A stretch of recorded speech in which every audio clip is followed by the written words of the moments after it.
Yes.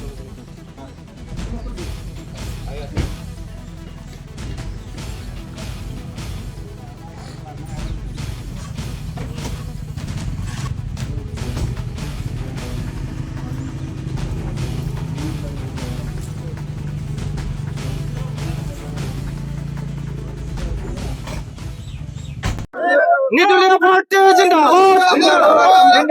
নিটুলিয়া party জিন্দাবাদ অংশগ্রহণকারী জিন্দাবাদ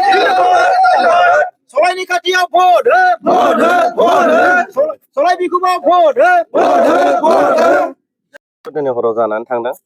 खोनानो मोननाय बायदिब्लाथ' हरनि समाव जेनेब्ला 1:00 रिंगायाव बोलेर' गंसे फैदों बोलेर' गंसे फैनानै एसे जोंनि दिनै बे निर्दलिया पार्टी जेनेब्ला सलाइनि अफिसखौ माने बिथांमोना बिसिजोबनानै गालांदों माखासे जिफोरखौ आरो माखासे बुस्थुफोर थानायखौ लांखार-फांखार खालामनानै गालांदों आरो असनमान खालामनानै गालांदों जों जोबोद दुखु मोनदों जायनि जाउनाव जों थोंजोङै बुंनोबो हाखायो आरो रोखायै साननोबो हाखानाय जायो जायनि जाउनाव बे एरियानिनो होननांगोन जेनेबा बे एरियानिनोखा जोङो दोलो हिसाबै जों बासिनो थाङा नाथाय अशोक सिंहालनि माखासे गुन्दा फिसिनाया बे गुन्दा फिसिनायानो माने जोंखौ अफिसाव फैनानैबो दम होलांदों आरो अफिसाव थाग्राफोरखौबो माने गाज्रि खोथायै बुंलांबाय थायो माने बे समाव जोङो गोबाव समनिफ्राय जों सहायनानै दंमोन नाथाय जों दिनैनि समाव सहायनो हालिया आरो जों बेखौ थोंजोङै बुंगोन बेयाव माने अरुपमोननिनो आखाइ दं होननानै जों सानो आरो अरुपा बे जेनेबा बिजेपि पार्टिनिनो जेनेबा बेबो अशोक सिंहालजों फिजानाय मासे दादागिरि बेबो गुन्दागिरि खालामग्रा बे एरियायाव हाबनानै रायजोफोरखौ दम होयै होयै बे भट बिग्रा आरो जायनि जाउनाव मैया जोंनि बे दलहापारा गामियाव मोनसे साराद' जादोंमोन बेयाव बिसोरो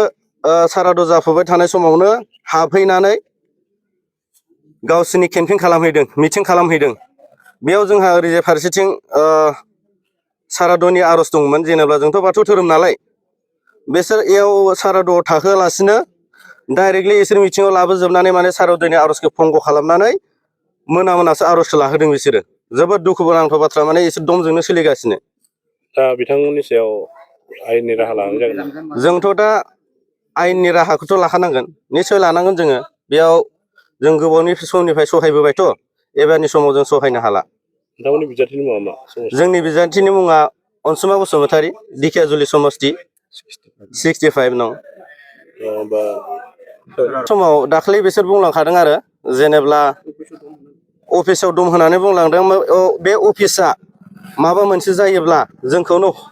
साननानै लाखा होननानै बिथांमोना रोखा गावसोरनो फोरमायलांखादों सोर सोर दंमोन बिसोरो जेनेब्ला अरुपमोना गासिबो दंमोन गावसोरनि बे मा होनो बेखौ एक्सन पार्टि नामा